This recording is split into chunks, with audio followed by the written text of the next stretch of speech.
اعوذ بالله من الشیطان الرجیم. پناهورم الله تعالی شړل شوی شیطان څخه. بسم الله الرحمن الرحیم. د الله په نوم چې ډېر زیات مهربان پوره رحم لرونکی دی.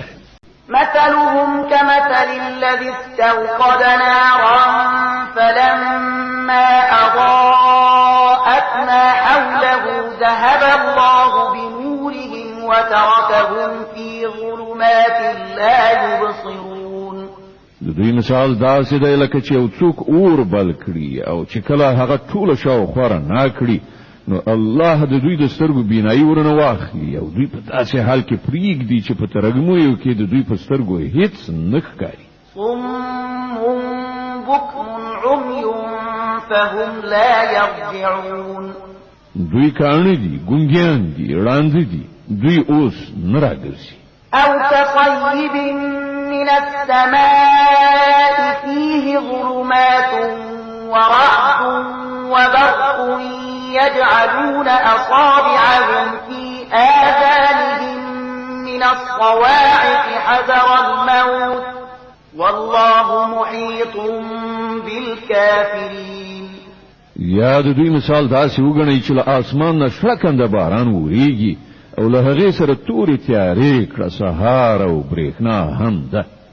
دوی د برېښنا د کړه سهار په اورېدلو د خپلو ځانونو له ویرې په غوږونو کې ګوتې ږدي او الله دا د حق منکران له هرې خوا راایسار کړي دي. يكاد البرق يخطف أبصارهم كلما أضاء لهم مشوا فيه وإذا أظلم عليهم قاموا ولو شاء الله لذهب بسمعهم وأبصارهم إن الله على كل شيء قدير. له برېښنا څخه پر دوی داسې حالت راځي چې لکه اوس به برېښنا د دوی د سترګو نظر والوزوي. کله چې یو څه رڼا تر سترګو کېږي نو په هغې کې لږ وړاندې ځي او کله چې ترږمۍ پرې خورېږي نو ټپ درېږي. که د الله خوښه وای نو له هغو نه به یې د اورېدو او لیدو قدرت بیخي سلب کړی وای. په باوري توګه هغه پر هر څه قادر دی.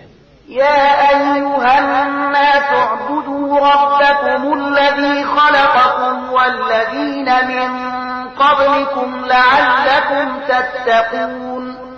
ای خلکو د خپل هغه رب بندگی غوړه کړئ چې ستاسې او له ستاسې نه د مخکنیو تېرو شوو خلکو ټولو هستوونکی دی. ستاسې د نجات هیله یوازې په همدې توګه کېدی شي. الذي جعل لكم الأرض فراشا والسماء بناء وأنزل من السماء ماء فأخرج به من الثمرات رزقا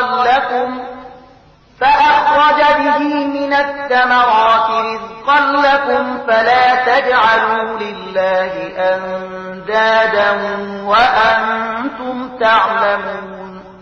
ما غزات دی چې ستاسې لپاره ځمکه فرش وغوړوله، آسمان چت جوړ کړ، له پاسه یې اوبه راوورولې او په هغو سره یې هر ډول حاصلات راوویستل، تاسې ته یې روزي ورسوله. نو کله چې تاسې په دې پوهېږئ نو نور د الله سیالان مه انګېرئ.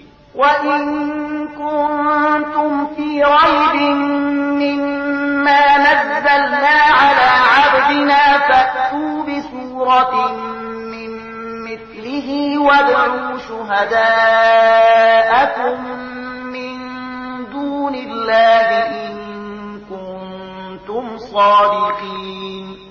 او که تاسې په دې کار کې شکمن یاست چې دا کتاب چې موږ خپل بنده ته نازل کړی دی دا زمونږ دی که نه نو د هغو غوندې صرف یو صورت راوړئ، خپل ټول هم فکران راوبولئ، یوازې الله پرېږدئ، نور مو چې له هر چا نه زړه وي مرسته وغواړئ. که تاسې رښتیني یاست نو دا کار وکړئ. فإن لم تفعلوا ولن تفعلوا فاتقوا النار التي وقودها الناس والحجارة أعدت للكافرين.